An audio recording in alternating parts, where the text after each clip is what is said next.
नमस्कार दोस्तों, स्वागत है आपका अपने YouTube channel Kota education hub में। जैसा कि आप सब यहाँ पे देख पा रहे होंगे कि यूजीसी नेट का हमने यहाँ पे डाला हुआ है कि यूजीसी नेट जून 2024 का 18 जून को एग्ज़ाम होने वाला है। ठीक है, 18 जून 2024 जो है कुछ ही दिनों बाद आने वाला है। हमने डाला है कि इस बार नहीं हुआ तो बड़ा पछताओगे, हो जाओ तैयार एक बार में पार। गोल्डन चांस क्यों है गोल्डन चांस? सबसे पहली बात तो ये है कि इस बार सभी एग्ज़ाम जो है 83 सब्जेक्ट्स में एग्ज़ाम होता है। ठीक है, यहाँ पे दिया हुआ है, ये देखो आप कि 18 जून को एग्ज़ाम हो रहा है ये। ठीक है, और 83 सब्जेक्ट का जो भी एग्ज़ाम है ये एक ही दिन हो रहा है। ये देखो दिया हुआ है ना, 83 सब्जेक्ट का एक ही दिन हो रहा है एग्ज़ाम ये। और इस बार ऑफलाइन एग्ज़ाम हो रहा है। ये किस प्रकार से ऑफलाइन हो रहा है? ठीक है ना, पेन पेपर आपको मिलेगा। ठीक है, OMR ये लिखा हुआ है यहाँ पे, पेन एंड पेपर पे। तो सबसे बड़ी प्रॉब्लम तो ये आपकी रिजोल्व हो गई, क्योंकि जब आप पहले लैपटॉप पे देते थे, कंप्यूटर पे देते थे पेपर, तो कहीं ना कहीं वो बहुत छोटी स्क्रीन दिखती थी, प्रॉपर तरीके से पूरे प्रश्न आपको दिख नहीं पाते थे। तो एक तो ये वाली टेंशन आपको खत्म हो गई। आप खुद बताओ, जब आप PDF से पढ़ते हो या फिर जब आपके पास वही बुक ऑफलाइन हो, तो आप किस में ज़्यादा सहजता महसूस करते हो? ऑफलाइन जो पुस्तक होती है उसकी बात ही अलग होती है। तो ऑफलाइन पेपर में आप यकीन कीजिए, ऑनलाइन पेपर से 5 से 10 क्वेश्चन आप ज़्यादा तरीके से सही कर पाएंगे। पहली बात ये हो गई। ठीक है, इंपॉर्टेंट पॉइंट्स है, आप इनको याद रखिएगा। तो इसलिए एक तो ये इंपॉर्टेंट है कि इस वजह से ये गोल्डन चांस है ऑफलाइन में। दूसरी बात ये है कि एक ही दिन में जब सारा पेपर निपट जाएगा, ठीक है, एक ही दिन में, ठीक है ना, तो आपको कोई इतना ज़्यादा लोड लेने की आवश्यकता नहीं है। चलो वो कोई बड़ी बात नहीं कि एक दिन में निपट जाएगा, पर एक ही शिफ्ट में है। सबसे बड़ी बात यह है कि एक ही शिफ्ट में है, चाहे भले आपका किसी भी प्रकार का एग्जाम हो, चाहे आप किसी भी सब्जेक्ट के हो। ये देखो आप, शिफ्ट 2 में और शिफ्ट 1 में, लेकिन एक जो सब्जेक्ट है उनका एक ही शिफ्ट में है। जैसे आप हिंदी से है तो आपका एक ही शिफ्ट में है, 9:30 से 12:30। हिस्ट्री से है 9:30 से 12:30। और अगर आप किसी और सब्जेक्ट से हैं, जैसे इकोनॉमी, साइकोलॉजी वगैरह से, तो आपका 3:30 से 6 बजे तक। ऐसा नहीं है कि दो सब्जेक्ट का 2 बार हो, ऐसा बिल्कुल भी नहीं है। ठीक है ना, और एक बार में एक ही पेपर निपट जाएगा। अतः दो शिफ्ट की टेंशन भी खत्म हो गई आपको, नॉर्मलाइजेशन की टेंशन खत्म। इसलिए जो कट ऑफ मार्क्स है वो नंबर के आधार पे जाएगी। ठीक है, दूसरी टेंशन ये खत्म। तीसरा ये है कि आपने सुना होगा कि सिलेबस चेंज हो सकता है। इसकी मीटिंग हो चुकी है सिलेबस के लेके। ठीक है ना, तो सिलेबस को लेकर अगर बात चल रही है तो सिलेबस चेंज हो सकता है। हो सकता है कि ये लास्ट चांस हो सकता है कि इस बार वाला पेपर जो थोड़ा सा इजी आए, पेपर जो है वो पहले से इजी आए। इसलिए अगर आप तैयारी कर रहे हैं, मुझे पता है आप 5 से 10 बार भी एग्जाम दे चुके हैं। बहुत सारे बच्चे ऐसे हैं, बहुत सारे बच्चे ऐसा है जिनका फर्स्ट अटेम्प्ट है, और बहुत सारे ऐसे हैं जो एकदम धार पे लटके हुए हैं, उनको JRF करना ही करना है किसी भी कंडीशन में। और बहुत सारे ऐसे स्टूडेंट हैं जिनको नेट क्वालिफाई करना ही करना है, लेकिन हो नहीं पा रहा है। जबकि एक बार बताओ, आप नेगेटिव मार्किंग भी नहीं है इसमें। ठीक है ना, और बिल्कुल भी कोई कठिन नहीं है कि नेट करना या JRF करना कोई बहुत बड़ी बात हो, बिल्कुल भी नहीं है। ठीक है, तो आप इस बात की लोड मत लो, इसको अंतिम चांस मान के चलो और गोल्डन चांस मान के चलो आप इसको। और अगर आप शांति से करोगे ना, बिना ज्ञानी बनने का कोशिश नहीं करनी है आपको, तो आप इस एग्जाम को क्लियर कर पाओगे। ठीक है ना, तो एक तो हम जो 2-3 पॉइंट लेकर आए थे कि किस हिसाब से ये गोल्डन चांस है। पहला हमने बता दिया कि ऑफलाइन पेपर है तो आपको टेंशन नहीं होगी, आराम से सोच कर आप पेपर देना। ठीक है ना, दूसरा मैंने आपको बता दिया कि एक ही शिफ्ट में है तो नॉर्मलाइजेशन की टेंशन नहीं होगी। और तीसरी बात यह है कि सिलेबस चेंज हो जाएगा अगली बार से। इस बार आपको नया सिलेबस पढ़ना पड़ेगा। अभी तक आप पुराने सिलेबस पढ़ते हो, तो पुराने सिलेबस पढ़ते हो ना आप, तो पुराने सिलेबस के प्रीवियस ईयर पेपर, PYP, वो भी आपके काम आते हैं, क्योंकि PYP से काफ़ी ज़्यादा हेल्प मिलती है UGC नेट के पेपर में। अगर जिसने PYP अच्छे से कर लिया ना, उसका बेड़ा भी वैसे ही पार हो जाएगा। ये बहुत बहुत इंपॉर्टेंट बात है, ये अपने पर्सनल एक्सपीरियंस से मैं आपको बता रहा हूँ। बाकी अब अपने उन दोस्तों से पूछना जिन्होंने UGC नेट क्वालिफाई कर रखा है, वो भी आपको यही सलाह देंगे कि PYP कितना महत्वपूर्ण होता है। दूसरा, अगर हम बात करें कि UGC नेट अगर आपको क्वालिफाई करना है, और जिन बच्चों को लगता है सिर्फ नेट नेट क्वालिफाई करना है, उनको टेंशन हो रही है बहुत ज़्यादा, एक बार आप मुझे कमेंट कर दीजिए अगर फिर भी कोई डाउट हो तो। और JRF करना है तो भी मुझे एक बार कुछ पूछना हो तो पूछ सकते हैं। इसके अलावा मैं आपको बता देता हूँ पेपर 1 और पेपर 2 के बारे में। ये पेपर 1 का सिलेबस रहा दोस्तों, ठीक है ना। हो सकता है अगली बार पेपर 1 का भी सिलेबस चेंज हो जाए। ठीक है ना, सबसे बड़ी बात यह है कि पेपर 1 के 50 प्रश्न आते हैं और पेपर 2 के 100 प्रश्न आते हैं। 150 प्रश्न होते हैं, 300 नंबर के, और नेगेटिव मार्किंग बिल्कुल भी नहीं होती है। अब मुझे ये बताओ, आप जो प्रश्न पत्र 1 है ना, इसमें साफ साफ देखो, यहाँ नीचे दिया हुआ है कि 2-2 अंकों वाले 5 प्रश्न तैयार किए जाएंगे। अर्थात 10 यूनिट है और 10 यूनिट से 5-5 प्रश्न, अर्थात इससे भी 5 प्रश्न आएंगे, ठीक है ना। इस यूनिट से भी 5 प्रश्न आएंगे, सभी यूनिट से 5-5 प्रश्न आएंगे और 50 प्रश्न आते हैं। अब आप बोलोगे बोला इसमें कितने मार्क्स लेके आए हैं? इसमें आप जितने मार्क्स लेके आते हो ना 50 में से, वो सारे के सारे आपके बोनस मार्क्स हैं। वो आपको जेआरएफ क्वालिफाई करने में बहुत ज़्यादा हेल्प करते हैं, बहुत बहुत बहुत ज़्यादा हेल्प करते हैं। अब आप बोलोगे पढ़ेंगे कैसे? अरे भाई नहीं पढ़ना हो रहा कोई दिक्कत नहीं है, आपको समझ में नहीं आ रही, उच्च शिक्षा प्रणाली वाली यूनिट समझ में नहीं आ रही, कोई बात नहीं, इसके पीवाईपी देख जाओ, काम हो जाएगा आपका। पीवाईपी देख जाओ। नहीं समझ में आ रहा ये उच्च अधिगम संस्थाएं क्या होती है, नहीं समझ में आ रहा स्वतंत्रता के बाद विकास वाली चीज़ें हैं, नहीं समझ में आ रहा, छोड़ दो, कोई दिक्कत नहीं है, ठीक है। मैं बताऊंगा भी, सारी यूनिट पे बात करूंगा, लेकिन ये वाली देखो, ये आईसीटी वाली जो है इंपॉर्टेंट यूनिट है, सूचना और संचार प्रौद्योगिकी वाले। इसके प्रीवियस ईयर पेपर देखो आप, प्रीवियस ईयर क्वेश्चंस देखो आप इसके, और वहां से जो आपको क्वेश्चन मिल सकते हैं, नया हो सकता है कोई आप नया क्वेश्चन बना सकते हो उनसे, या इस टॉपिक के बारे में किसी अच्छी बुक में पढ़ के कुछ नया मिल जाता है, तो हम 5 में से इसमें लाने का ट्राई करेंगे अच्छे मार्क्स, ठीक है। 5 ये हो गया, 5 क्वेश्चन ये इसमें से आते हैं। आंकड़ों की संख्या वो आता है ना, पहला ही क्वेश्चन जो 5 वाला, जिसमें डीआई का मैथ्स वाला सबसे आसान क्वेश्चन होता है, 5 उसके आपके गलत होने ही नहीं चाहिए। 5 ये फ्री के मैं मान के चलता हूँ, आंकड़ों की संख्या वाला बहुत आसान होता है, ठीक है। इधर से आप ये देखो, ये है युक्ति युक्त तर्क वाले, ठीक है ना। इस ये एक प्रकार का होता है अपना वेन डायग्राम वाला हो गया, देखो आप ये युक्ति दोष, इसे हम बोलते हैं लॉजिकल रीजनिंग। इसके भी 5 नंबर फ्री के मानो, क्योंकि बहुत आसान प्रश्न आते हैं। अब आप बोलोगे फ्री के कैसे मिलेंगे, हम करेंगे ही नहीं। तो अगर कोई यूनिट आपको समझ में नहीं आ रही तो उसकी प्रैक्टिस मत करके जाओ, सिर्फ प्रीवियस ईयर पेपर देख जाओ। लेकिन जो ये आसान आसान यूनिट है ना, 7वीं हो गई, ये 6वीं, इनकी थोड़ा सा प्रैक्टिस कर जाओ। अब थोड़ी बहुत अगर आप प्रैक्टिस कर जाओगे, अब आप बोलोगे थोड़े से दिन तो बचे हैं, कैसे प्रैक्टिस करें? सिर्फ और सिर्फ प्रीवियस ईयर पेपर के क्वेश्चन उठा के थोड़ा बहुत टॉपिक को पढ़ जाओ डिटेल में, कॉन्फिडेंस लेके आओ खुद के अंदर, और थोड़ा बहुत पढ़ जाओगे, आपका भला हो जाएगा, ये ईमानदारी से बता रहा हूँ, नेट क्वालिफाई हो जाएगा आपका, ठीक है ना। बूंद बूंद से ही सागर बनता है, तो सागर भरता है, तो थोड़ा सा पेपर 1 में लेके आएंगे, थोड़े बहुत पेपर 2 में लेके आएंगे, ठीक है। आंकड़ों की संख्या हो गई, युक्ति युक्त तर्क हो गया, सेम मैथ्स ये गणितीय तर्क वाले, इसके भी प्रश्न आते हैं, बहुत आसान प्रश्न आते हैं इसके भी, ठीक है। 5 क्वेश्चन यहाँ से हो जाएंगे। 15 संप्रेषण के क्वेश्चन प्रीवियस ईयर पेपर में देख लेना किस प्रकार के आते हैं, ठीक है ना। ये भी एक आसान है, मैं नहीं कह रहा आपको 50 में से 50 सही करने हैं। 20 और 25 वाले बंदे भी मैंने ऐसे भी देखे जिनके 18 क्वेश्चन सही है, 50 में से उसका जेआरएफ हो गया है, क्योंकि वो अपने पेपर 2 में एक्सपर्ट होते हैं। मुझे पता है आप पेपर 1 में बिल्कुल एक्सपर्ट नहीं हो, लेकिन ये 5 ये देखो, 5 नंबर का गद्यांश होता है। मैं सच बता रहा हूँ, बहुत इंपॉर्टेंट होता है गद्यांश में, आपका एक भी नंबर नहीं कटना चाहिए, एक भी नंबर नहीं कटना चाहिए। अब आपको एक इंपॉर्टेंट बात बताता हूँ, मैं पर्सनल एक्सपीरियंस से बता रहा हूँ भाई, अगर आप इसी को फॉलो करते हो तो अच्छी बात है, नहीं करते हो तो आपकी मर्जी है, मुझे कोई लेना देना नहीं है। पर आप इससे करते हो तो टाइम भी बचेगा, और पेपर ज़्यादा भी एक्यूरेसी के साथ आप कर पाओगे, ज़्यादा से ज़्यादा क्वेश्चन सही होंगे। कैसे होंगे? पहले मैं एक बार यूनिट की बात कर लेता हूँ, ठीक है ना, उसके बाद बताता हूँ। 5 इसमें ला पाएंगे अपन, ठीक है। शोध अभिवृत्ति को एक बार के लिए फिर से छोड़ देते हैं, चलो आपको पता नहीं है, ठीक है ना। और ये शिक्षण अभिवृत्ति, तो मुझे लगता है कि 5 ये गद्यांश पद्यांश वाले फ्री के मार्क्स हो गए, 5 ये गणितीय तर्क वाले हो गए 10, ठीक है ना। 5 हो गए अपने ये इसमें से युक्ति युक्त तर्क वाले, ये मैथ से रिलेटेड 15, और 5 इसके हो गई अपने 20।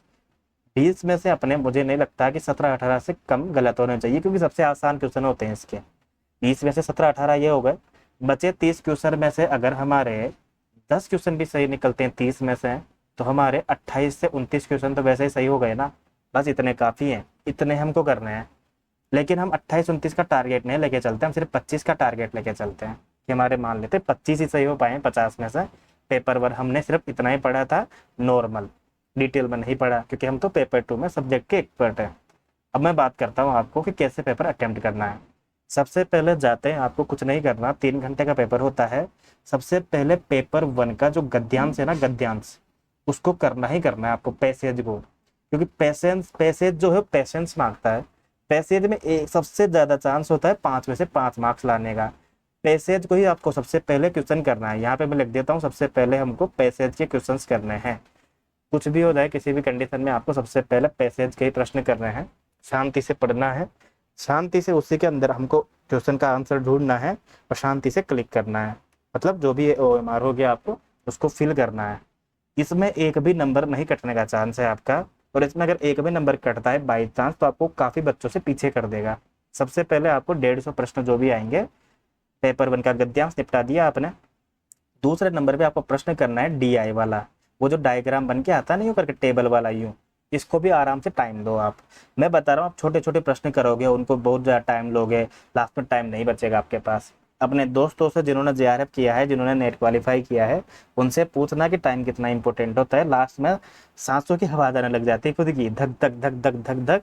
प्रश्न जब रह जाते हैं ना काफ़ी सारे, तब सोचने को मजबूर हो जाते हैं। तो सबसे पहले ओएमआर वाले क्वेश्चन करने हैं आपको, ये क्या बोलते हैं गद्यांश वाले, जिसको ओएमआर में फिल कर दिया। फिर डायग्राम वाला करना है डीआई वाला। ठीक है, हो गया 10 क्वेश्चन हो गए।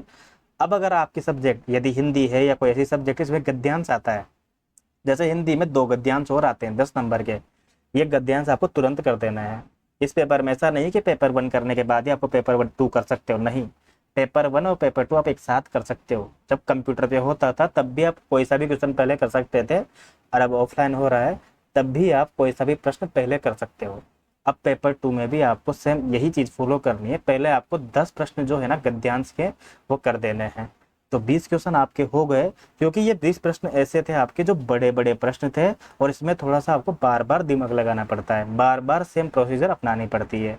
तो सबसे पहले पैसेज किया, फिर डीआई वाला क्वेश्चन किया, फिर तीसरे नंबर पे आपने जो 2 गद्यांश आते हैं आपकी हिंदी में, या अगर आपकी कोई और सब्जेक्ट है उसमें कोई अगर बड़ा क्वेश्चन आता है उसको करो आप। 20 क्वेश्चन कर लिया आपने 150 में से। उसके बाद आप पेपर को करना स्टार्ट करो। जो सब्जेक्ट आपका वीक है, जैसे पेपर 1 आपका वीक है, इसको कर दो आप। मान लेते हैं अगर पेपर 1 आपका वीक है, कोई यूनिट, कोई टॉपिक आपको नहीं आता, कोई यूनिट नहीं आती, जल्दी जल्दी कर दो, कोई दिक्कत नहीं है ना। तुक्का लगाना है, ऑप्शन नंबर 2 ऑप्शन नंबर 3 में से तुक्का लगा दो, कोई दिक्कत नहीं। वैसे भी हमारे नेगेटिव मार्किंग नहीं है, क्योंकि जो हमारी मेन सब्जेक्ट है वो है हमारी पेपर 2 वाली, उसमें हम तैयारी करके जाते हैं बढ़िया वाली, उसमें हमारी गलती नहीं होनी चाहिए, वहाँ हम दिमाग लगाएंगे और वहाँ हम शांति से पेपर देंगे। इसलिए जितना हो सकता है उतना जल्दी पेपर 1 को फ्री कर दीजिए। ये जो गद्यांश डीआई और 2 गद्यांश सब्जेक्ट के होने के बाद, उसके बाद की बात कर रहा हूँ, पेपर 1 से तुरंत फ्री हो जाइए। उच्च शिक्षा प्रणाली के प्रश्न हो, लोक विकास पर्यावरण के प्रश्न हो, ये 10 यूनिट में से कोई सा ही प्रश्न हो, आपको तुरंत स्तर पे जल्दी से जल्दी फ्री हो जाना है। 50 क्वेश्चन निपटा देने हैं आपको, ठीक है ना। 180 मिनट का पेपर होता है, ठीक है, 3 घंटे का।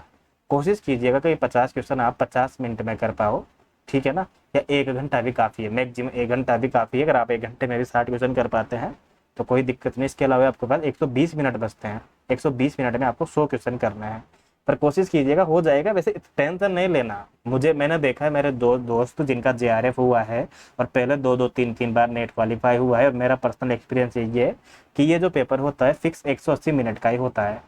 अगर आपके लास्ट में 5 मिनट बचे हैं ना तो कोई बड़ी बात नहीं है, इतने का टाइम था। लेकिन बहुत सारे बच्चे कहते हैं 180 मिनट कम पड़ गए। आपकी स्ट्रेटेजी बिल्कुल बेकार थी, आपने बहुत ही बेकार तरीका अपनाया है, इसलिए आपके क्वेश्चन छूट गए। क्योंकि ये जो पेपर होता है यूजीसी नेट का, वो साइकोलॉजिकल भी होता है, आपकी साइकोलॉजी के साथ भी खेलता है वो। ये 180 नंबर का ही पेपर होता है पूरा पूरा, और 180 मिनट का ही होता है, और 150 क्वेश्चन जो होते हैं वो 180 मिनट में हो जाने चाहिए। 5 मिनट 10 मिनट पहले हो जाना चाहिए, कोई दिक्कत नहीं है। अगर एग्जैक्ट टाइम पे भी हो रहा है ना तो भी कोई बड़ी बात नहीं है। अभी तक तो मैंने कभी ऐसा देखा नहीं है कि आधे घंटे पहले 1 घंटे पहले पेपर हो गया हो किसी का और उसका नेट जेआरएफ हो गया हो तो बहुत अच्छी बात है। क्योंकि आपकी जो मेन सब्जेक्ट है ना पेपर 2, उसमें भी क्वेश्चन बड़े बड़े आते हैं। ये पेपर 1 की बात कर ली हमने, पेपर करने का तरीका की बात कर ली। अब मैं चूंकि हिंदी साहित्य पढ़ाता हूँ तो मैं थोड़ा सा हिंदी साहित्य के विद्यार्थियों के लिए हिंदी की चर्चा कर लेता हूँ। यहाँ तक इस वीडियो को जो भी हिंदी से इतर जो भी विद्यार्थी थे वो सुन रहे थे तो वो वीडियो इसके बाद देखना बंद कर सकते हैं, और हिंदी वाले विद्यार्थी हिंदी के प्रश्नों को कैसे करना है उसकी चर्चा हम कर सकते हैं यहाँ पे, ठीक है। ये रहा हमारा हिंदी का सिलेबस, ठीक है। देखो पहली बात मैं आपको बता दूं, हिंदी की सबसे बड़ी खासियत ये है कि इन 10 यूनिट में से, ठीक है, जो 100 प्रश्न आते हैं इनके पीवाईपी भी अगर आप देख लेंगे पहले नंबर पे, और दूसरे नंबर पे सिलेबस को अगर आप अच्छे से पढ़ लेंगे ना, सिर्फ सिलेबस को आप याद कर लो यार, आधी तो टेंशन वही खत्म हो जाती है। पहली यूनिट है हिंदी भाषा और विकास वाली, ठीक है। आप जब इसके पीवाईपी देखोगे ना तो आपको पता चलेगा कि हिंदी किस भाषा किस परिवार की भाषा है, वो फलानी किस परिवार की भाषा है, शोर से अपभ्रंश की भाषा कौन सी है, शोर से अपभ्रंश की बोली कौन सी है, अर्धमागधी किसकी बोलियां हैं, मागधी अपभ्रंश से निकली हुई बोलियां कौन सी हैं। जब आप पीवाईपी देखोगे तो आपको पता चलेगा कि यार हिंदी भाषा और विकास जिसमें इतना बड़ा टॉपिक है, कितने आसान प्रश्न आ रहे हैं यार, है ना, और कितने कम प्रश्न आ रहे हैं। आसान प्रश्न तो आ रहे हैं जो आ रहे हैं, कितने कम प्रश्न आ रहे हैं। क्योंकि यहाँ अगर 10 यूनिट है और पर यूनिट से 10 क्वेश्चन आते हैं ना, तो मैं बात बोलता कि फिर तो ध्यान से पढ़ना है। नहीं आता यार, 10 यूनिट है तो इसमें से जो मान के चलो इस यूनिट से मुश्किल से 2 या 3 प्रश्न आते हैं बस, मुश्किल से 2 या 3 प्रश्न आते हैं बस, ऐसा है। जिसमें से 1-2 प्रश्न तो देवनागरी लिपि की विशेषता से बने रहते हैं। वही अनुच्छेद संख्या 343 से घूम फिरा के आ जाएगा, वही अनुच्छेद संख्या 351 से घूम फिरा के आ जाएगा। ठीक है, ये सारे पहली यूनिट हो गई हमारी। ठीक है, कुछ नहीं पढ़ना, ये उपसर्ग प्रत्यय वगैरह सब प्रीवियस पेपर देख के चले जाओ, जो लास्ट 5 साल के हैं, आपका काम बन जाएगा। नहीं पढ़ना ये खंडे खंडेतर क्या होता है, हिंदी ध्वनियाँ वगैरह, इतना टाइम नहीं है हमारे पास। मान लेते हैं लास्ट मोमेंट पे इतना टाइम नहीं है हमारे पास। ठीक है, नहीं पढ़ना। इकाई 2 हिंदी साहित्य का इतिहास। हिंदी साहित्य का इतिहास बच्चे बच्चे ने पढ़ा हुआ होता है। हिंदी साहित्य के इतिहास में सबको पता है आदिकाल का नाम किसने क्या दिया है, भक्ति काल का नाम किसने क्या दिया है, रीतिकाल में कौन कौन से महत्वपूर्ण कवि हुए हैं, और आधुनिक काल में कौन कौन दिग्गज कवि हैं, सबको पता होती है चीज। ठीक है ना। रासो साहित्य, सिद्ध साहित्य, जैन साहित्य, जिन्होंने पीवाईपी देखे उनको पता है कि आदिकाल, भक्ति काल और रीतिकाल से तो प्रश्न ही बहुत कम आते हैं यार। अगर जहाँ आधुनिक काल के 50 प्रश्न आते हैं, वहाँ आदिकाल, भक्ति काल और रीतिकाल के 5 प्रश्न आते हैं, तीनों के मिला के, और वो भी आसान प्रवृत्ति के आते हैं, और वो भी प्रीवियस ईयर पेपर से हम करेंगे तो हमारे होने के चांसेज है। ठीक है ना। तो हिंदी साहित्य के इतिहास वाले यूनिट में भी अगर हम रचनाएं और रचनाओं को देख लेंगे तो हमारा काम चल जाएगा। ठीक है ना। ये दूसरी यूनिट भी हम मोटा मोटा ये देख सकते हैं। ठीक है ना। वैसे ये आसान यूनिट है, कोई हिंदी साहित्य का इतिहास कोई इतनी गहरी वाली बात नहीं है। तीसरी है हिंदी गद्य की, हिंदी साहित्य गद्य विधाएं, बिल्कुल ये भी इसी के अंदर है। ठीक है ना। अब आप कहोगे उपन्यास क्या अलग से पढ़ेंगे क्या, कहानी, नाटक, निबंध, आलोचना? नहीं, जो महत्वपूर्ण उपन्यास है जो आपके सिलेबस में नहीं लगे हुए हैं उनके अलावा ऐसे उपन्यासकार जो बहुत ज्यादा महत्वपूर्ण है, जग में जाहिर है, जग विख्यात है, उनको पढ़ जाओ बस, सिर्फ और सिर्फ उनको पढ़ जाओ। अगर सिलेबस में उन उपन्यासकारों का नाम नहीं है, पहली बात तो सिलेबस में कुछ उपन्यासकार दे रखे हैं, उनके तो सारे उपन्यास पढ़ने ही पढ़ने हैं आपको 200%, पर उन सिलेबस के लगे हुए उपन्यासों के अलावा अलग कुछ ऐसे उपन्यासकार जो बहुत ज्यादा विश्व प्रसिद्ध है, सिर्फ उनको पढ़ो, बाकी किसी को ही मत पढ़ो, बस छोड़ दो। 200% है, आपका एक भी प्रश्न गलत नहीं होगा। सेम कहानी में करना है, सेम नाटक में, सेम निबंध में, सेम आलोचना में। ठीक है। अतः जैसे कोई नाटककार हमारे दे रखे हैं, जयशंकर प्रसाद के 3 नाटक दे रखे हैं, इसका मतलब ये बिल्कुल भी नहीं है कि हम जयशंकर प्रसाद के अन्य नाटक बिल्कुल भी नहीं पढ़ेंगे, अर्थात नाम नहीं याद करेंगे, उनका नाम तो याद करना ही करना है हमको। साथ ही हमको जयशंकर प्रसाद की सभी रचनाएं, चाहे वो कहानियां हो, चाहे वो उपन्यास हो, चाहे निबंध हो, चाहे आलोचना हो, ये जो मैं बात बोल रहा हूँ 200% इंपॉर्टेंट है। आप फॉलो करो तो करोगे तो फायदा होगा, नहीं करोगे तो आपका नेट फिर से रह जाएगा। सत्य बोल रहा हूँ कि उपन्यास चाहे किसी का भी दिया हुआ हो, प्रेमचंद का दिया हो, चाहे शेखर एक जीवनी, अज्ञेय का दिया हो, अज्ञेय की सारी रचनाएं याद करनी है आपको, प्रेमचंद की सारी रचनाएं याद करनी है। जयशंकर प्रसाद के नाटक दे रखे हैं, लेकिन जयशंकर प्रसाद की सारी रचनाएं याद करनी है। और मैं ये नहीं कह रहा याद करनी है, कंठस्थ करनी है, नहीं, देख कर जरूर जानी है, ताकि नजर में देखते कम से कम याद आ जाए आपको, ये रचना तो जयशंकर प्रसाद की है, ये रचना तो अज्ञेय की है, चाहे वो किसी भी विधा की हो। उपन्यास दे रखा है शेखर एक जीवनी अज्ञेय का, अब मान लो अज्ञेय की उपन्यास दे रखा है, काव्य रचना भी हमको सारी पढ़नी है, क्योंकि असाध्य वीणा दे रखा है ना, वैसे भी कहानियां भी हमको पढ़नी है, नाटक भी पढ़ना, निबंध भी पढ़ना, आलोचना ही पढ़ना है। ठीक है ना। इसके अलावा जो भी इंपॉर्टेंट है अज्ञेय के बारे में सब पढ़ना है, सेम निबंध में पढ़ना है, सेम चीज नाटक में, सेम कहानी में, आलोचना में। दूसरी यूनिट भी इस प्रकार से हो जाएगी हमारी। तीसरी यूनिट है साहित्य शास्त्र। भारतीय काव्य शास्त्र और पाश्चात्य काव्य शास्त्र के जो भी पीवाईपी प्रीवियस ईयर पेपर के क्वेश्चन आज तक आए हैं, सिर्फ उनको देख जाओ। ये जो नाम लिए हुए ना यहाँ पे, प्लेटो, अरस्तु, वर्ड्सवर्थ, कोलरिज, इलियट, आइए रिचर्ड्स, बस इन 5-6 जो 5-6 कवि हैं, इनके जन्म वर्ष याद कर लो पहले तो क्रम से, इनकी रचनाएं याद कर लो, बस खत्म बात। इनकी रचनाएं सारी की सारी डिटेल में याद कर लो। कोलरिज की कौन कौन सी रचनाएं हैं, वर्ड्सवर्थ की कौन कौन सी है, अरस्तु की कौन कौन सी है, प्लेटो की कौन कौन सी है, आइए रिचर्ड्स की कौन कौन सी है। जन्म वर्ष याद कर लो, 1892 इसका, 1888 इसका, 1872 इसका, वर्ड्सवर्थ का 1870। ठीक है। प्लेटो, अरस्तु, उनका भी आप याद कर लो। ठीक है। ये सिद्धांत वगैरह का याद करने बैठोगे तो मुझे लगता है काफी टाइम लग जाएगा, बाकी बिल्कुल भी डिफिकल्ट नहीं है, बहुत आसान है। इलियट का चाहे निर्व्यक्तिकता सिद्धांत हो, कोलरिज का कल्पना सिद्धांत हो, प्लेटो का काव्य सिद्धांत हो, बहुत आसान है। अब देखो यहाँ ऊपर क्या दिया हुआ है, काव्य लक्षण, काव्य हेतु, काव्य प्रयोजन। जो भी पीवाईपी दे रखे है ना, उसमें सीधी सीधी परिभाषा पूछी गई है बस। मम्मट सबसे ज्यादा इंपॉर्टेंट है, मम्मट की परिभाषा याद कर जाओ, ठीक है ना। वामन की परिभाषा याद कर जाओ, जगन्नाथ की परिभाषा याद कर जाओ। बोला कैसे करेंगे, प्रीवियस ईयर पेपर में देख लो, जो प्रीवियस ईयर पेपर में पहले पूछी जा चुकी जितनी परिभाषा है सबको घोट लो, 200% याद कर लो। गारंटी देके बोल रहा हूँ, 18 जून को पेपर होगा, मैं सॉल्यूशन करवाऊंगा, फिर आपसे बोलूंगा कि ये देखो पीवाईपी से यहाँ से पूछा था, ये देखो पीवाईपी से वहां से पूछा था। चाहे साधारणीकरण जैसा टॉपिक ही क्यों न हो यार, साधारणीकरण पे तो इतना बढ़िया प्रश्न अभी दिसंबर 2023 का जो पेपर हुआ था उसमें आया था, बहुत बढ़िया प्रश्न आया था साधारणीकरण का। और मैंने जो पीवाईपी सॉल्यूशन करवा रखा है उसमें साधारणीकरण को बहुत बढ़िया तरीके से समझा रखा है, अगर आप देखेंगे तो वहां पे पता चल जाएगा आपको। साहित्य शास्त्र मुझे तो बड़ा आसान लगता है, मुझे तो वो इंसान बेवकूफ लगता है जो साहित्य शास्त्र के क्वेश्चन गलत करके आ जाता है या छोड़ के आ जाता है या पढ़ के नहीं जाता है, क्योंकि बढ़िया टॉपिक है, आसान टॉपिक है, मार्क्स ला सकता है कोई भी बंदा इसमें, ठीक है ना।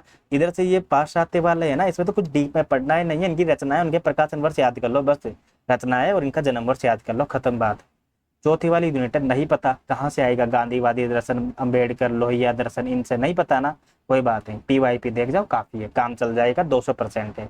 पीवाईपी देख जाओ, थोड़ा बहुत देख जाओ कि अंबेडकर से संबंधित कौन कौन सी रचनाएं हैं, लोहिया से संबंधित कौन कौन सी रचनाएं हैं और कौन कौन सी पत्रिकाएं हैं, ठीक है ना। मार्क्सवाद तो मैंने पढ़ा रखा है, मार्क्सवाद प्रगतिवाद का ही दूसरा नाम है, बहुत आसान है। देख जाओ अस्तित्ववादी कवि कौन है, नहीं समझ में आ रहा छोड़ो यार, बिल्कुल छोड़ सकते हो, कोई दिक्कत नहीं है। वैचारिक पृष्ठभूमि चौथी यूनिट कोई आपको मैं इंपॉर्टेंट नहीं बता रहा हूँ, ठीक है ना। जिनको आती है उनको पता है कि उत्तराधुनिकतावाद क्या है, अस्मितामूलक विमर्श क्या है, सब पढ़ाया हुआ है, सब आसान टॉपिक है, ठीक है ना। तो पीवाईपी तो कर सकते हो भाई साहब, पीवाईपी तो करके चल जाओ चौथी यूनिट के, ताकि पता तो चले कि चौथी यूनिट से प्रश्न कैसे आते हैं, इतना कर जाओ, खत्म बात। पांचवी यूनिट, अब शुरू होता है हमारा ऑफिशियल सिलेबस यूजीसी नेट का, जो हमारा वास्तविक सिलेबस है। अब आप क्या करोगे, पांचवी यूनिट कैसे करें, हिंदी कविता भाई साहब, 18 जनवरी तो 18 जून तो आने वाला है, कुछ मत करो, नीचे से शुरू करो, यहाँ से शुरू करो, यहाँ से शुरू करो ऊपर तक, ऊपर से मत शुरू करो। धूमिल की नक्सलबाड़ी, मोचीराम, अकाल दर्शन, रोटी और संसद, किसी भी यूट्यूब चैनल पे आराम से मिल जाएगा, ये सारी की सारी रचनाएं किस कविता संग्रह में संकलित है। तो धूमिल की सारी कविता संग्रह लिखो पहले तो, और ये किसमें संकलित है लिखो। जैसे रोटी और संसद जो है ना, धूमिल के कौन कौन से कविता संग्रह है, संसद से सड़क तक और कल सुनना मुझे, ठीक है ना, संसद से सड़क तक और कल सुनना मुझे, और बाकी मैं बाद में बात करूंगा। तो रोटी और संसद में संसद आ रहा है ना, तो ये संसद से वाली रचना में नहीं है बल्कि कल सुनना मुझे में है। रोटी और संसद में संसद आ रहा है तो संसद से सड़क तक में नहीं है संकलित, वो रोटी और संसद कल सुनना मुझे में है संकलित है, क्योंकि नक्सलबाड़ी, मोचीराम और अकाल दर्शन ये सारी की सारी रोटी और संसद में संकलित है। बस इतना याद करना है आपको। स्वयं मुक्तिबोध की रचनाओं में याद करना है, स्वयं भवानी प्रसाद की में, स्वयं हीरानंद वात्स्यन अज्ञेय में, कि ये रचनाएं जो दे रखी काव्य रचनाएं, ये काव्य रचनाएं किस कविता संग्रह में संकलित है। पहला तो ये याद करो आप, 200% है, आपको याद करना ही पड़ेगा, आपको कसम है, ठीक है ना। दूसरा इंपॉर्टेंट ये याद कर लो कि उस कविता संग्रह का प्रकाशन वर्ष कितना है, प्रकाशन वर्ष हो गया। तीसरा ये याद कर लो कि अगर वो कविता छोटी सी है ना, तो आपको थोड़ा सा उसको पढ़ लो यार, अगर छोटी सी कविता है तो आप उसको पढ़ लो कि उसमें कौन कौन सी तुकबंदी कहाँ कहाँ पे आई है। और किसी प्रकार के अगर कोई संख्या दे रखी है ना, जैसे गीत फरोश ये है ना, सतपुड़ा के जंगल में कुछ तीतर वीतर का वर्णन कर रखा है, गोंड जनजाति का वर्णन कर रखा है, ऐसी संज्ञा स्पेशल अलग से लिख लो, वो इंपॉर्टेंट हो जाती है। ये देखो, हरी घास पर क्षण भर कौन सी काव्य संग्रह में संकलित है, ये दीप अकेला किसमें है, कल की बादरे की किसमें है, ये पढ़ लो। कालिदास की पढ़ लो, मैं नहीं कह रहा आप मेहनत करो यार, आपके लिए बहुत सारे लोगों ने मेहनत करके यूट्यूब पे डाला हुआ है, ठीक है ना। अब आप बोलोगे प्रश्न कैसे आएगा, तो 5वीं यूनिट के लिए सबसे पहली बात है पीवाईपी देखो, कम से कम 2020 तक के तो पीवाईपी डिटेल से पी जाओ। 18 जून के पहले कम से कम 2 बार तो पीवाईपी कर ही जाना, वरना कोई मतलब नहीं है पढ़ने का, सच बता रहा हूँ, बिल्कुल ही कॉन्फिडेंस डाउन हो जाएगा आपका। और जब आप पीवाईपी करोगे ना, कॉन्फिडेंस बूस्ट हो जाएगा आपका। चाहे महादेवी वर्मा की बीन भी हो तुम्हारी हो, चाहे फिर विकल हो। तो जैसे नीचे से शुरू करोगे ना आप, तो मैथिलेश्वर गुप्त तक पढ़ो, प्रिय प्रवास तक पढ़ो, बस यहाँ तक पढ़ो आप बस। मतलब मीरा घनानंद बिहारी इनका क्या करें, कुछ मत करो, पीवाईपी कर जाओ बस, भगवान का नाम लो और पीवाईपी कर जाओ, मत करके जाओ, खत्म बात। जो पीवाईपी में आया हुआ है उन क्वेश्चन को अच्छे से कर जाओ, उसमें आपका बेड़ा पार हो जाएगा। क्योंकि पूरी यूनिट इतनी बड़ी है, कितना करोगे आप ये बताओ मुझे, कितना टाइम बचा है, कम टाइम बचा है ना। प्रिय प्रवास पूरा नहीं पढ़ सकते तो प्रिय प्रवास की विशेषता पढ़ जाओ। प्रिय प्रवास में कौन कौन से छंदों का प्रयोग हुआ है, मंदाक्रांता, द्रुत विलंबित, वार्णिक छंद है। प्रिय प्रवास 1914 में लिखा गया खड़ी बोली हिंदी का पहला महाकाव्य है, ये सब पढ़ जाओ। भारत भारती 1912 में, साकेत 1931 में उर्मिला पर लिखा गया है। नवम सर्गी पढ़ना है केवल बस, इनकी पंक्तियां देता है, इधर उधर काव्य संग्रह देता है, मिलान करना होता है। आसान क्वेश्चन गलत होते हैं, बड़ा दुख होता है, और बूंद बूंद से सागर भरता है। आसान क्वेश्चन गलत होंगे तो ऑटोमेटिक काउंटिंग कम हो जाएगी, नेट रह जाएगा फिर से। श्रद्धा, लज्जा, ईड़ा आसान सर्ग है, कासु और कामायनी। कामायनी के, और अगर इन सब रचनाओं में अगर कोई भूमिका दे रखी है ना ओरिजिनल पीडीएफ में, भूमिका जरूर पढ़ के जाओ। क्योंकि ये देखो कामायनी के आमुख में, यानी कि कामायनी की जो विषय भूमिका है ना, वहां दिया हुआ था कि कामायनी के लिए कवि ने ऋग्वेद, छांदोग्य उपनिषद, यहाँ से उन्होंने क्या किया, कंटेंट उठाया था। और एक और चीज थी, जैसे कि यार कठोपनिषद तो नहीं था, कठोपनिषद नहीं है, छांदोग्य उपनिषद, ऋग्वेद और पता नहीं कौन सा उपनिषद है, वहां से कामायनी के लिए आधार ग्रहण किया था जयशंकर प्रसाद ने। इसका उल्लेख था किसमें, भूमिका में। तो पूछा गया प्रश्न है वो, तो आसान है, ऐसा कोई डिटेल में नहीं आता है, और आसान प्रश्न आएगा, टेंशन मत लो आप। पर पीवाईपी जब आप देखोगे ना, तभी तो आपको पता चलेगा ना कि प्रीवियस पेपर के अनुसार 5वीं यूनिट से किस किस स्तर तक के प्रश्न आ सकते हैं। उस स्तर के प्रश्नों का आधार बना करे तो आप जब पढ़ोगे तभी तो मजा आएगा ना, वरना फिर तो ज्ञान हासिल करने से क्या होगा। एग्जाम जो होता है ज्ञानी बनने से हासिल थोड़े होता है, नहीं, उससे नहीं निकलता है। 6ठी यूनिट उपन्यास की है, उपन्यास पूरा नहीं पढ़ सकते कोई बात नहीं, जितने भी उपन्यासकार इसमें दिए हुए हैं इनके सारे उपन्यास आपको याद होने चाहिए। श्री लाल शुक्ल के सारे उपन्यास आपको याद होने चाहिए, ठीक है ना। राग दरबारी तो दिया हुआ है ही सही, 1968 में लिखा गया है, 1969 में साहित्य अकादमी मिला है, ये तो है ही सही, लेकिन श्री लाल शुक्ल के सारे के सारे याद होने चाहिए। अज्ञातवास हो, ठीक है ना, या फिर वो मकान वाला उपन्यास हो, ठीक है ना, सारे के सारे उपन्यास श्री लाल शुक्ल के याद होने चाहिए। तमस 1973 में लिखा गया है, साहित्य अकादमी मिला था, लेकिन इसके सारे याद होने चाहिए। मैयादास की माड़ी, नीलू नीलमा नीलीफोर, झरोके, कुंडी, कड़ियाँ, सबके सब उपन्यास आपको भीष्म साहनी की याद होने चाहिए। यशपाल के सारे उपन्यास याद होने चाहिए प्रकाशन वर्ष के साथ। अमृतलाल लागर के सारे उपन्यास याद होने चाहिए प्रकाशन वर्ष के अनुसार। याद ना हो कंठस्थ मत करो, कम से कम देखते याद आ जाए इतना तो कर लेना यार, थोड़े दिन तो दिन बचे हैं। और रिवीजन जरूर कर जाना, रिवीजन जरूर कर जाना, उन चीजों को लिख लोगे रिवीजन जरूर कर जाना। कहाँ मिलेगी, जगदीश चंद्र, मन्नू भंडारी, कृष्णा सोबती, श्री लाल शुक्ल, अमृतलाल लागर, फेमस कवि है यार। सरस्वती पांडे वाली बुक हो गई, इंटरनेट हो गया, कहीं भी मिल जाएगी इनकी डिटेल में रचनाएं, उपन्यास वगैरह सारी की सारी, ठीक है ना। और अगर इनकी भूमिका मिल जाए किसी चैनल पर, जैसे बाण भट्ट आत्मकथा की, शेखर एक जीवनी, सबकी पीडीएफ डाली हुई है वैसे मैंने अपने यूट्यूब चैनल पे, टेलीग्राम पे, टेलीग्राम जो हमारा लिंक डिस्क्रिप्शन में मिल जाएगा आपको, सबकी सब पीडीएफ डाली हुई है, वहां पे आपको भूमिका मिल जाएगी। उस भूमिका को थोड़ा बहुत पढ़ जाओ, ठीक है। अब देखो मैंने तो सारी यूनिट इसलिए नहीं करवा रखी क्योंकि सिलेबस चेंज होने वाला है, मैं करवाऊँ और अगले दिन ही सिलेबस चेंज हो जाए, पढ़ाया हुआ बेकार चला जाएगा। पर मैंने पीवाईपी सारे के सारे करवा रखे हैं, सारे के सारे पीवाईपी जो है मैंने डिटेल से करवा रखे हैं, और आप जब उनको देखोगे बड़ा आनंद आएगा आपको, क्योंकि एक एक प्रश्न की डिटेल में व्याख्या करवा रखी है मैंने, ठीक है ना। तो आप जब पीवाईपी देखोगे हिंदी के लिए तो वहां पर आपको डिटेल में सारी चीजें आपको मिल जाएगी। देखो ये रहा पेपर पीवाई, ये रहे, ठीक है ना, ये रहा UGC net all paper with solution Hindi, लक्ष्य यूजीसी नेट 2024, इसमें सारे के सारे पीवाईपी मैंने करवा रखे हैं आपको, ठीक है ना। और बहुत ज़्यादा विस्तार के साथ समझा के, ऐसा नहीं है कि सिर्फ हल करवा रखे हैं, आंसर बता रखा है, सिर्फ पूरा डिटेल में समझा रखा है कि इसका आंसर यही क्यों होगा और यही क्यों सही नहीं माना, ये सब चीज़ें मैंने आपको डिटेल में बता रखी है। इसके अलावा कहानी वाली यूनिट की बात करें तो यार कहानी से भी आसान प्रश्न बनता है, मैं तो नहीं कहूँगा कठिन कठिन प्रश्न बनता है।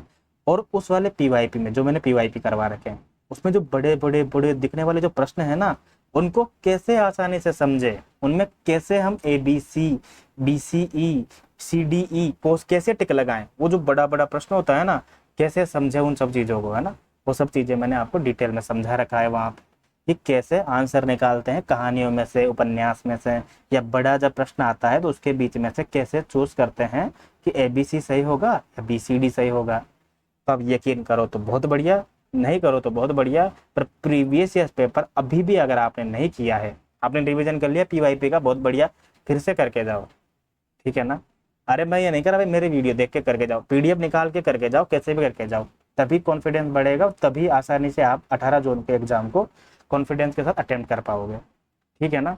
तो ये वाली कहानियाँ पढ़ जाना सारी की सारी। अगर कहानी पूरी नहीं पढ़ पाओ, इसे पढ़ लोगे तो आसान ही है, तो इनके प्रकाशन वर्ष और इन रचनाकारों की और कहानियां जरूर याद कर लेना आप, ठीक है ना। हरिशंकर परसाई की और कहानियां, निर्मल वर्मा, कमलेश्वर, इनकी और कहानियां जरूर याद करना। और ये सारे के सारे कहानियां है ना, किस कहानी संग्रह में है, ये भी जरूर याद कर लेना। ये आसान चीजें है, मैं कोई भी लोड वाला काम नहीं दे रहा हूँ आपको, है ना। जिस दिन जेआरएफ क्लियर हो गया ना और पीएचडी में एडमिशन हो गया है ना, 5.5 लाख 5 लाख रुपए साल भर के मिलेंगे आपको, है ना। 40,000 के ऊपर सैलरी मिलेगी आपको हर महीने के हर महीने। जो आपकी मेहनत है ना, और उसके बदले में जो आउटपुट आपको मिल रहा है, जो आप मेहनत कर रहे हो और उसके बदले में जो आपको आउटपुट मिलेगा ना पीएचडी के दौरान, आपकी मेहनत की तुलना में कुछ भी नहीं है, वो आधा भी नहीं है। इसलिए जितना पढ़ रहे हो ईमानदारी से पढ़ लो, क्लियर हो जाएगा तो याद ही करोगे, और नहीं होगा तो फिर फालतू में डिप्रेशन में चल जाओगे। यह आखिरी चांस है, मेरी बात मानो। बहुत सारे लोग लगे रहेंगे, ठीक है ना। सेम नाटक में करना है, पीवाईपी बहुत इंपॉर्टेंट भूमिका इंपॉर्टेंट रोल करेगा। कि चंद्रगुप्त के, स्कंदगुप्त के, ध्रुव स्वामी के पीवाईपी में कौन कौन से क्वेश्चन आए हैं, चलो देख लेता हूँ यार का। अब उस हिसाब से अगले क्वेश्चन की तैयारी करूंगा, उसी हिसाब से तो आप पढ़ोगे ना, आपको कैसे पता चलेगा कि कौन कौन सा गीत पूछा गया है पिछली बार। और जो गीत पहले पूछे गए हैं उनको याद कर जाओ आप, हो सकता है उन्हीं में से दोबारा रिपीट हो जाए। अंधा युग के अंक याद कर जाओ आप, सिंदूर की होली कथा याद कर जाओ, ठीक है ना। ये सब चीजें कर जाओगे, आसान है। बाकी इनके अन्य नाटक भी याद कर जाना, ठीक है। सेम 9वीं यूनिट है निबंध वाली। निबंध बहुत आसान है भाई, इसमें से अगर कोई प्रश्न गलत होता है ना तो मैं तो बहुत, जैसे कहानी वाली यूनिट में से और निबंध वाली यूनिट में से तो एक भी प्रश्न आपका गलत नहीं होना चाहिए, और कविता वाली में से भी, और साहित्य शास्त्र में से भी। क्योंकि यार बूंद बूंद से घड़ा भरता है, 2-3 क्वेश्चन वहां सही होंगे, 2-3 क्वेश्चन यहाँ सही होंगे, 2-3 क्वेश्चन यहाँ सही होंगे, और ऐसे करते करते करते करते बूंद बूंद से घड़ा भरकर आपका नेट क्लियर। और अगर आपने 25 से 29 क्वेश्चन पहले पेपर में सही कर दिए ना, और इधर पेपर 2 बढ़िया कर दिया, आपका आराम से नेट क्वालिफाई, क्या जेआरएफ क्वालिफाई हो जाएगा, आपको गारंटी दे रहा हूँ मैं, आपका जेआरएफ जो है क्वालिफाई हो जाएगा। जितना कठिन पेपर होता है उतनी कम कट ऑफ जाती है, याद होगा आपको, है ना। तो 9वीं यूनिट में भी सेम करना है आपको। ये निबंध कौन कौन से निबंध संग्रह में शामिल है आपको याद होना चाहिए। जैसे नाखून क्यों बढ़ता है, कल्पलता में संकलित है, कल्पलता में है, 1952 में प्रकाशन हुआ था इसका, ये इंपॉर्टेंट है। शिव शंभू के चिट्टे कौन सी पत्रिका में छपे थे, शिव मूर्ति, प्रताप नारायण मिश्र का, इंपॉर्टेंट है यार। आसान भी है चीजें यार, मुझे तो कुछ भी कठिन नहीं लगता इन सब चीजों में से, ठीक है ना। मतलब मुझे तो खैर अब एक्सपीरियंस होगा इसलिए नहीं लगता, आपको भी नहीं लगेगा। जो तरीका मैं बता रहा हूँ वो अपनाओगे तो आप, जब आप पीवाईपी देखोगे, पीवाईपी पढ़ोगे, आपको पता चलेगा कि कितनी आसानी से क्वेश्चन किए जा सकते हैं। 10वीं यूनिट में भी सेम है, कुछ नहीं कर सकते तो भूमिका तो जरूर कर जाना इन यूनिट की, ठीक है ना। माटी की मूर्ति, ठकुरी बाबा, मूर्धैया, प्रेमचंद घर में एक कहानी, ये भी आवारा मसीहा, प्रकाशन वर्ष जरूर पढ़ जाना इनके, और इनके भूमिका जरूर कर जाना। और पीवाईपी तो सबसे पहले है, पीवाईपी का तो कोई तोड़ नहीं है। पीवाईपी नहीं करा आपने, मैं फिर कह रहा हूँ, आज आपको लिख के दे रहा हूँ कि बिना पीवाईपी मुझे मैसेज कर देना कि मैंने नेट या जेआरएफ क्वालिफाई कर लिया है। जेआरएफ की बात कर रहा हूँ मैं, ठीक है ना। नेट तो चलो ठीक है, बाई चांस किस्मत से हो गया, मैं गारंटी देता हूँ नेट भी नहीं होगा आपका, कि बिना नेट और बिना जेआरएफ मैंने जेआरएफ क्वालिफाई किया है।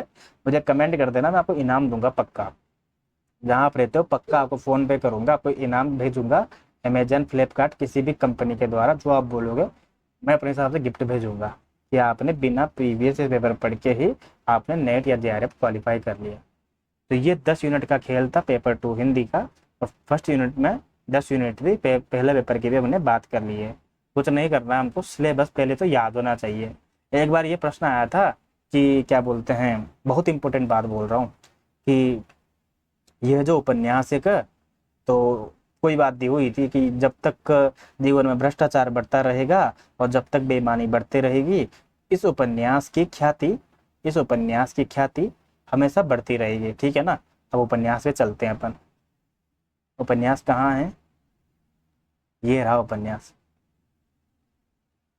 कि इस उपन्यास की ख्याति हमेशा बनी रहेगी, ठीक है ना, यूँ था। और ऑप्शन क्या क्या था उसमें, ऑप्शन 1 था महाभोज, ऑप्शन 2 था राग दरबारी, ऑप्शन 3 था कुछ और ऑप्शन 4 था कुछ और। क्योंकि ये दूसरा चौथा ऑप्शन जो था ना आउट ऑफ सिलेबस था, क्योंकि जब ये चारों दो, क्योंकि सिलेबस में नहीं है तो वो ऑप्शन तो दे सकता है ना यार। कोई उपन्यास ऐसा है जो सिलेबस में नहीं है, पर उसका नाम तो दे सकता है ना यार। नाम देने में क्या जा रहा है? जैसे अमृत और विष दे दिया ऑप्शन में दे दिया, चलो चित्रलेखा। ऑप्शन 2 है राग दरबारी और ऑप्शन 1 है महाभोज। अब बच्चा कंफ्यूज हो गया कि इसका आंसर क्या लगाऊं। मुझे ये बताओ, महाभोज क्या उपन्यास सिलेबस में है क्या? नहीं है ना। महाभोज नाटक आपके सिलेबस में है। और क्वेश्चन में क्या पूछा है कि ये जो कथन है किस उपन्यास से लिया गया है। ऑप्शन 3 ऑप्शन 4 आपके सिलेबस में है ही नहीं, बचा राग दरबारी आंसर लगाना था, आपका क्वेश्चन सही हो जाता। तो कभी कभी कैसे सही हुआ क्वेश्चन, सिलेबस याद होना चाहिए। सिलेबस 200%। अगर आपको सिलेबस याद नहीं है ना, आप भूल जाओ। फिर तो आपको याद होना चाहिए। आप प्रश्न पढ़ो तो ऑप्शन को ध्यान से देखोगे यार किसमें हमारे सिलेबस की चर्चा की गई है। जब सिलेबस की चर्चा की जाती है ना, तो वो सिलेबस वाला आंसर ही सही माना जाता है। क्योंकि महाभोज उपन्यास है, पर महाभोज नाटक आपके सिलेबस में है, उपन्यास सिलेबस में नहीं है। जबकि आंसर उपन्यास वाला चूज करना था। तो ऐसा 1000 बार हुआ होगा कि मान लो कोई पंक्तियां दे रखी है, एक बार जिंदगी नामा का प्रश्न आया था, जिंदगी नामा की कुछ पंक्तियां दे रखी थी, ऐसे करके ऑप्शन दे रखा था, एक कुछ और, दूसरा कुछ और, तीसरा कुछ और चौथा दे रखा जिंदगी नामा। सिलेबस में क्या है? जिंदगी नामा। आंसर हो जाएगा जिंदगी नामा। और ये सही भी माना गया है। ऐसा 1000 बार हुआ है यूजीसी नेट में, आगे भी होता आया है और आगे भी होएगा। हर एग्जाम में होता है ऐसा, यूजीसी नेट में ही नहीं। आरपीएससी का एग्जाम हो, चाहे यूजीसी नेट का हो, चाहे DSSS का हो, first grade, second grade, TGT, PGT, किसी प्रकार का एग्जाम हो, पीएचडी एंट्रेंस ही क्यों ना हो, सिलेबस अगर आपने याद कर लिया ना और सिलेबस को 5-7 बार देख लिया नज़र से भी, काम हो जाएगा आपका। इसलिए सिलेबस बहुत इंपॉर्टेंट है। ये जो प्रक्रिया मैंने आपको बताई है कैसी लगी, कमेंट जरूर करना। अच्छी लगी हो तो भी बताना, बुरी लगी हो तो भी बताना। पर यार मेरा यही मकसद है कि यार 18 जून को जो आपका एग्ज़ाम है वो अच्छा जाए, आपका जो नेट है वो इस बार क्लियर हो जाए। मैं चाहता हूँ कि आपका इस बार नेट क्लियर हो जाए और जो नया सिलेबस आएगा उसको पढ़ना नहीं पड़े।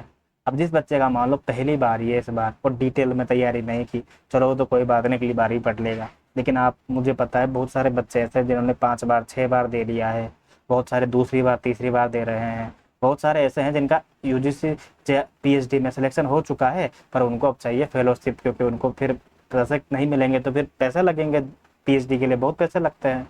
तो वही वाली बात है यहाँ पर, बहुत दुविधा की बात है रे भाई। इसलिए वीडियो कैसा लगा कमेंट जरूर करना। और 18 जून को जब एग्ज़ाम हो जाए और चीज़ काम आ जाए तो कमेंट करके ज़रूर बताना। हमसे जुड़ने के लिए हमारा टेलीग्राम का लिंक जो है डिस्क्रिप्शन में दिया हुआ है। KEH हिंदी के नाम से, कोटा एजुकेशन हब हिंदी के नाम से हमारा यूट्यूब चैनल, टेलीग्राम चैनल भी है और यूट्यूब चैनल भी है। तो टेलीग्राम चैनल आप ज्वाइन कर सकते हैं। वहाँ पर आपको PDF और हमारे लिए कॉन्टेक्ट मिल जाएगा, आप वहाँ पर हमसे कॉन्टेक्ट कर सकते हैं। जो भी प्रश्न हो फील फ्री होकर आराम से आप मुझसे पूछो, मैं जवाब जरूर दूंगा। ठीक है, मिलते हैं फिर। Best of luck, best of luck, best of luck. पक्का आपका यूजीसी नेट इस बार क्लियर होगा, 200%। टेंशन मत लो आप, ठीक है ना। कोई भी टेंशन हो पेपर 1 पेपर 2 को लेकर, टेंशन मत लेना, अकेले संघर्ष मत करना। मुझे जरूर बताना, अपना छोटा भाई समझ के, बड़ा भाई समझ के। पक्का आपकी हेल्प मैं जरूर करूँगा। ठीक है, चलो फिर मिलते हैं, बाय बाय।